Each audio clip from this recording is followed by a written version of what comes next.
Discuss now simulation of Rayleigh fading.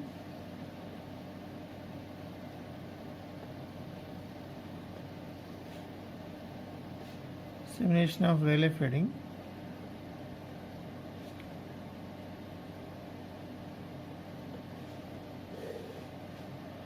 So we receive signal for flat. So first we start with flat fading case, frequency flat fading case, where we write y equal to simply h into x, where h is what?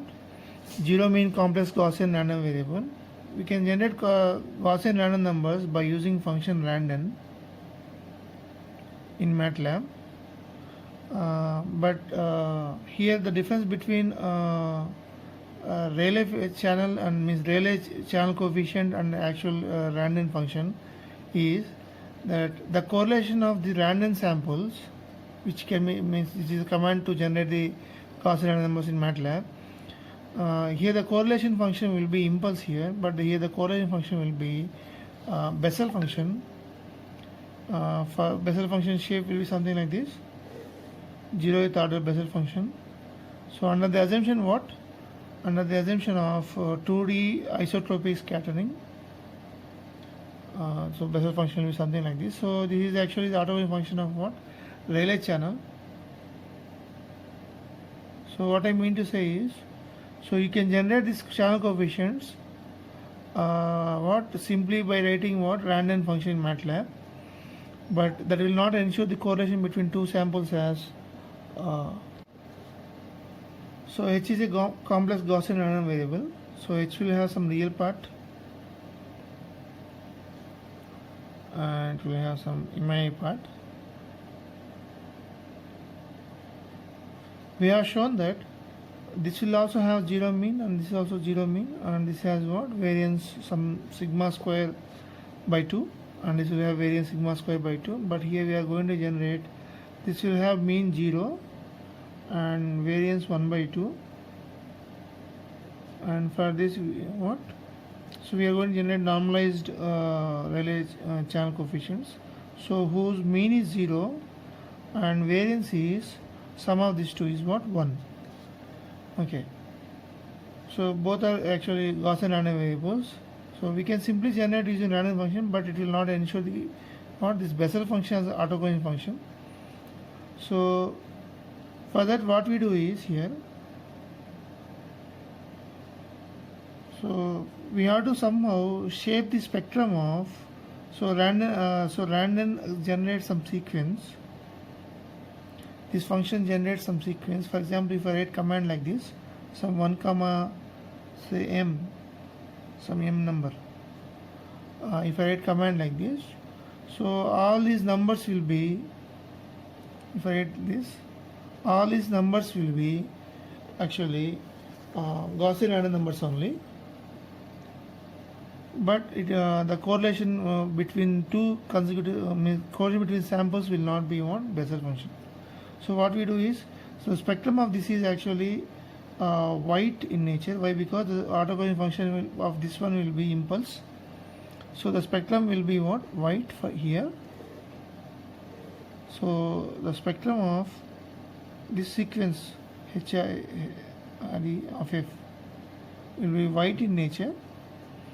So we have to shape the spectrum so the is equivalent to the spectrum of which is inverse Fourier transform of Bessel function, which is like this.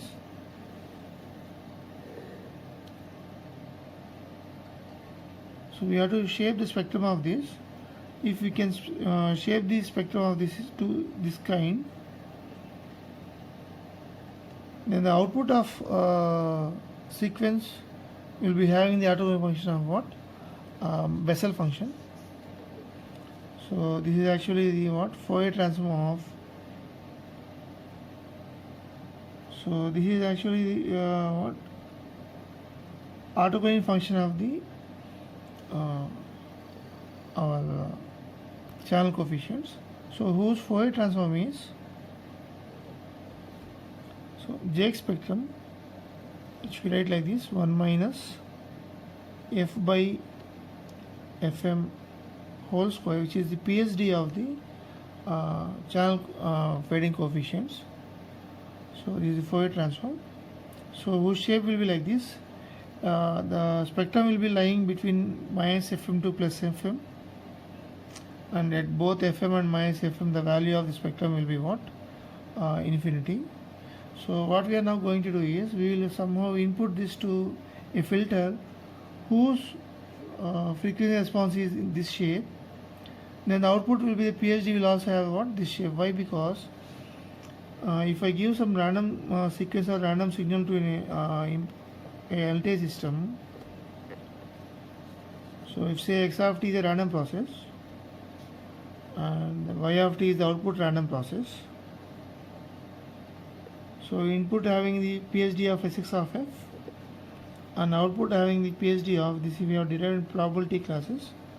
So Sy of f will be equal to Sx of f into mod h of f whole square. So what we do now, so somehow if you have the transfer function of this filter is, which is square root of this function, square root of this PSD, then since input is white because this is random, no, whose orthogonal function is impulse, so its PSD is white means constant, so output will be constant into the same spectrum what we require, because h of f we are taking it as, say this has something like some s of f, so h of f we are taking it as square root of s of f. So we will ensure this one. So thereby, so we are going to do this one. H of f mod h of f as this one. So output PSD will be square root of s of f whole square into Sx of f, which is what? Constant. So that Sy of f will be equal to, somehow it is proportional to just s of f. So we will have the same shape of this Jx spectrum. So definitely the output process will have the autocorrelation function of what? The Bessel function. So we start how to generate this channel fading coefficients. So basically one can generate zero mean complex Gaussian numbers, but we can't ensure the Bessel function. So for that what we are doing is we are taking care of, we are shaping the PSD of the white sequence. White sequence means whose PSD is what? Flat. So one method is what? We generate a white sequence. So sequence we just name it as some XR of n, which is a white sequence, means you can generate this by using what? Function like this, and take the FFT of it, means take what? Fourier transform of it, because what we are doing is we have to apply this white sequence to a filter whose transfer function is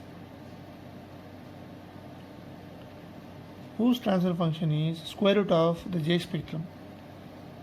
So J spectrum means this one. This is Jx. So J spectrum. So we just write in time t domain only. So this one y of t.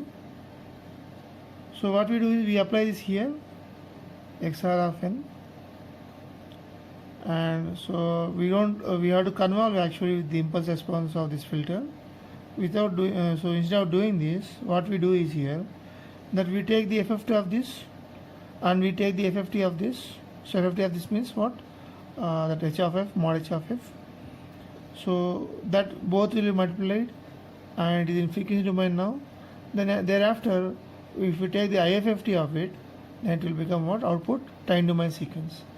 So this FFT thing will be multiplied with, in frequency domain, it will be multiplied with our square root of what? S of f. Then this total will be what? We'll take the IFFT of this one. then this would be definitely what our output sequence. So if you find the actually here the PDF of this, or means the histogram of this and the histogram of this, both will be appearing as Gaussian only. But here the correlation for this one will be impulse, but the correlation for this one will be what the Bessel function. So that is, so basically both are Gaussian random variables only, but the correlation between the consecutive samples will be different from here to here. So this way one can generate simply what, so it is maybe real part of the H. So you write this as some instead of YR, so this is the real part of what our H. Similarly, imaginary part also same thing you can repeat. There is a some xim of n you can generate random 1 comma m, you can generate this, and again do what IFFT of same thing, IFFT of FFT of this one into SFF. So if you do it, so you get the output sequence which is equal to now both are same commands only, but this time it generates real part of this time this will be generating the imaginary part of the H. So this way one can have what an array of numbers. So that depends on what the m here, an array of numbers which are the what channel coefficients. So this is HRE of n plus j, you multiply here j into HIM of n. So these will be now Rayleigh fading channel coefficients, but we have some simplifications here so that we can make the computations, we can have less computations. So here one thing we have to note down here, that actually we are generating here Gaussian random numbers, right? So we are now taking explicitly taking FFT of this one. We can skip this FFT operation by doing what? We know one thing, the Fourier transform of the Gaussian function will be again what? Gaussian only. So Gaussian Fourier transform of Gaussian random numbers will be again Gaussian random numbers only, because it is real in nature, and the FFT of them will be negative frequency components will be complex conjugate pairs of the positive frequency components. So what we do is we can skip this FFT operation and directly generate using random function, directly generate these what FFT of XRFN, and the process is same. Instead of what explicitly calculating FFT of this, we do what? This is, just name it as now what some, say some capital X R of n. So capital X R of n, what you do is, since it is real, XRFN are real, so definitely Fourier transform will be negative frequencies will be complex conjugate pairs of the positive frequencies. So XRFN will be, can be generated directly. So half of them you generate. So they are what? There will be complex numbers, because the FFT of the real numbers will be complex numbers. So half of them you generate, that is random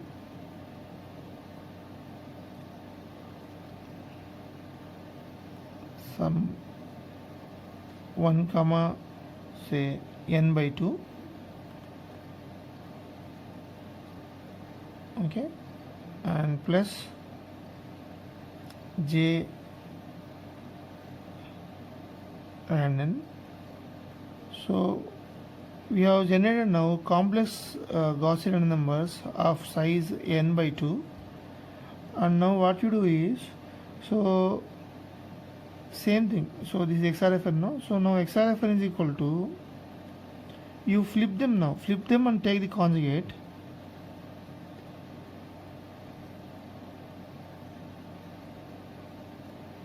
So you flip them and take the conjugate. So I'm just directly writing code here, but you have to understand here is what. Uh, so now the size of this will be now what, n. Okay. So if you know, you can place what directly instead of so here what we have skipped one FFT operation.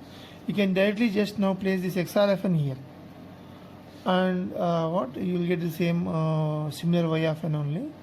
Means then they are nothing but what, complex Gaussian they are Gaussian random numbers only, because we are taking the FFT of the what symmetric what frequency domain function. So you will be definitely getting what, real numbers here. These real numbers are nothing but real part of the H, that is this. And similarly you can repeat here one instead of what explicitly calculating generating this and explicitly calculating the FFT of this, you can generate what, some take xim of n, not n. Okay, so xim of say some k is in frequency domain now, so we take it as k. So xim of k, so take it as k. Xim of k, same thing. So there is random 1 comma n by 2 plus j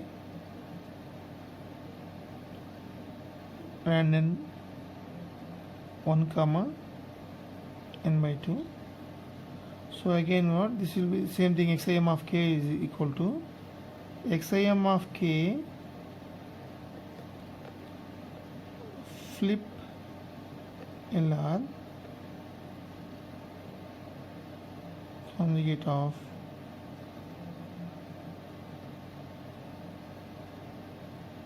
so those will be complex conjugate pairs, right? So instead of again here what, you can skip this FFT operation, you just place it here, you are going to get what, HM of n. So this way you can generate what, actually the channel coefficients, right, having indices n. Okay, we'll go just a bit deeper in this. So we just now write step by step what we are going to do is a simplified manner, that is, so we are going to multiply two frequency domain functions. One is what, complex Gaussian random numbers, the other one is what, spectrum U shape.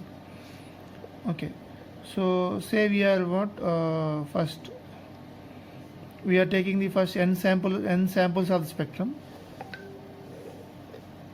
Say we are taking now n samples of the spectrum. So this is FM and this is minus FM. Say we are taking samples. Say we are taking n samples of this, something like this, and so this is what, n samples of the our spectrum. So this, and this is the frequency spacing between the spectral lines. Say there is what, delta f.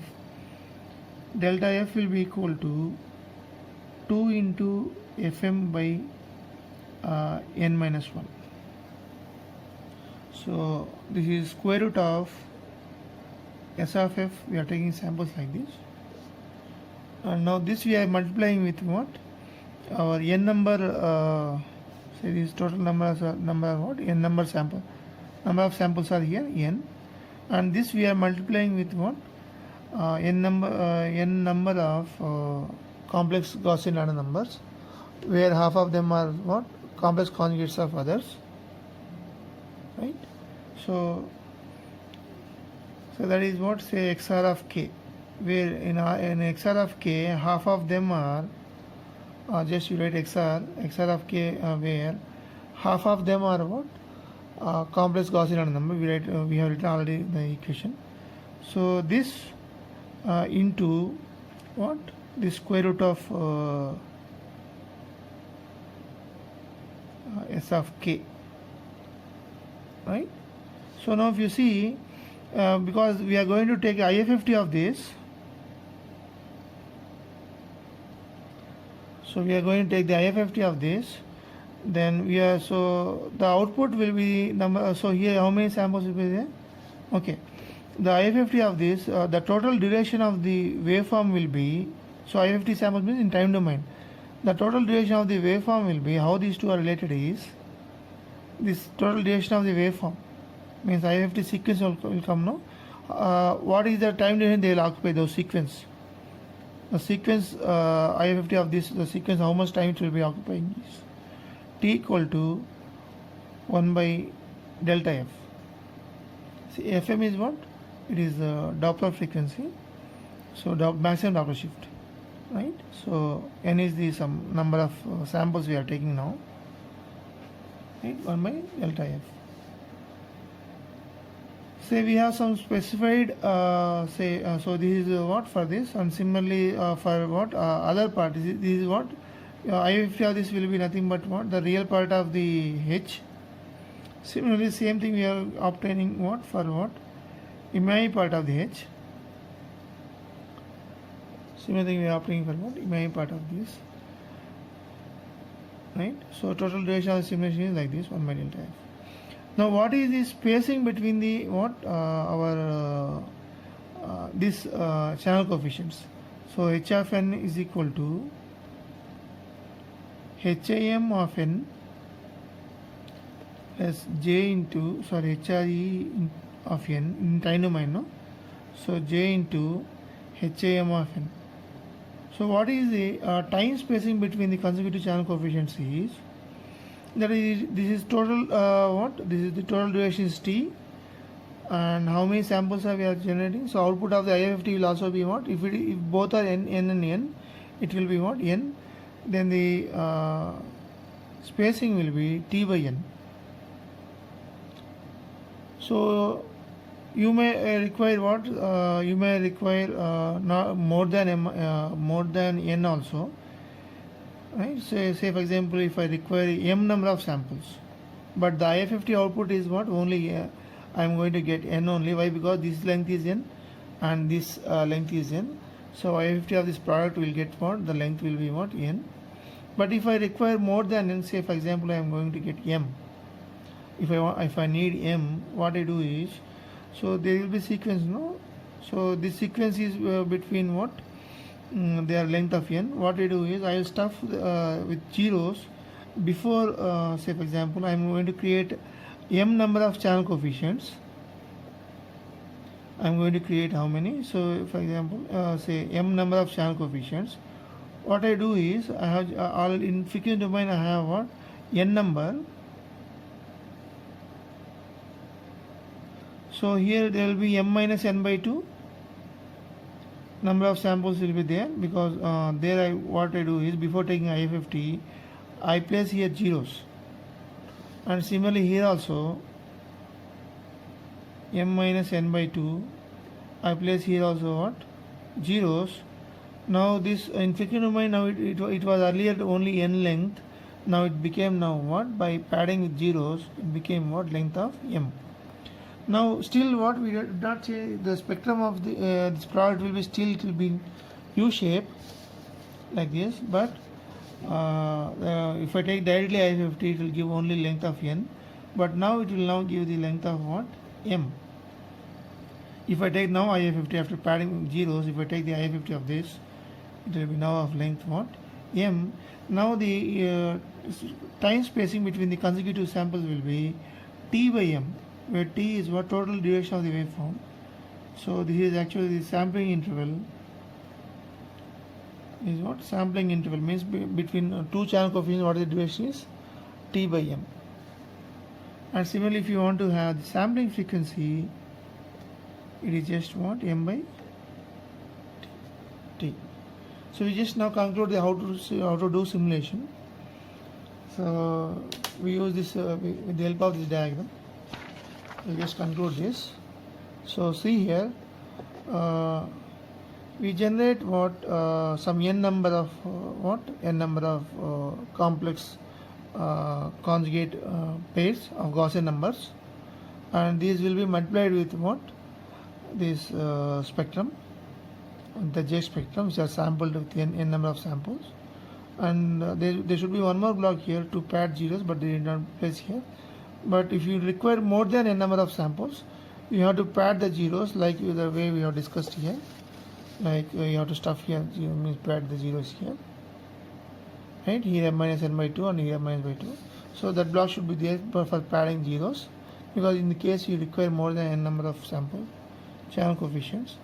Then take IFFT of it, and what you get here is, that is here our HRE of n. So it is the nth real part of the channel coefficient. Similarly, this side it will be what here minus, here j will be there, no? So for that they have placed what minus 90 here. So same thing here. Here also you generate in parallel to this one. We multiply with this and take what IFFT, and here we are going to get. So here we are going to get what HAM of n. So anyway, here they are going to generate the magnitude of what h. So the magnitude of h is equal to square root of HRE square plus HIM square. So that job we have done. So that is what the magnitude. Now if we plot now the mod h versus the index n, then it will look like this. So this is actually what how signal level mod h value is varying over what time, means n is what is index only, but the time gap between the the time spacing is actually t by m. So one can so by using this one can change this index to time in seconds or milliseconds. So and the amplitude is here, it is converted to dB, means whatever the values you got mod h, so you convert to 20 log for the amplitude. So we are taking what 20 log, otherwise we would have taken 10 log, right? So the speed is what here we have incorporated the what speed here is in form of what Doppler shift Fm, which is equal to v by lambda, right? So if I given carrier frequency and the velocity, so one can find what the Doppler shift. So we can directly take the Fm and you can find the Fm value, you can and you can what calculate the appropriate speed of the receiver. So after plotting mod h, the graph will look like this. Okay. So this we have discussed how to generate the what flat fading channel. If you want to repeat, if you want to do simulation for what frequency selective fading, so in frequency selective fading you will be knowing how many number of taps are there. So the number will be say L. So you have to generate first h1 of n, and then generate h2 of n, and up to how many you are going to generate is some hl of n. So h1 of n you know, or you can take this is h0 of n and this is h1, and this will be what hl minus 1. So same procedure you also apply for what h0 of n. So because individually all tap coefficients are what they are Gaussian, complex Gaussian random variables only, and their correlations are Bessel functions only. So individually this is one flat fading channel and this is another flat fading channel, the other flat fading channel, but the delay are different. This is 0 delay and this next delay like that L minus 1 delay, but individually they are nothing but what flat fading channels only, and but their power levels will be different. So what you do is all these coefficients you scale them by say root p naught, means multiply all the coefficients with what root p naught here, and multiply all these numbers with what root p1, so that the power in the first path will be p naught, because we are multiplying with root 1, so power will be squared 1, no? So p naught, and the power for the second path will be what p1. Similarly this one will be what. So these powers will be actually you can find from power delay profile. What is the power of the first path, means 0th path, first path, like that, right? So so this is how we will simulate what frequency selective channels. So in frequency selective channels, in channel impulse response, you will be having L number of taps. Each tap will behave as same as what flat fading channel only. So but their powers will be different. So you generate them and after that you modify the power such that the power of this one will be P0, the power of this one will be what? P1, like that. So we stop it here, and in next we'll do simulate the frequency flat fading channel in MATLAB.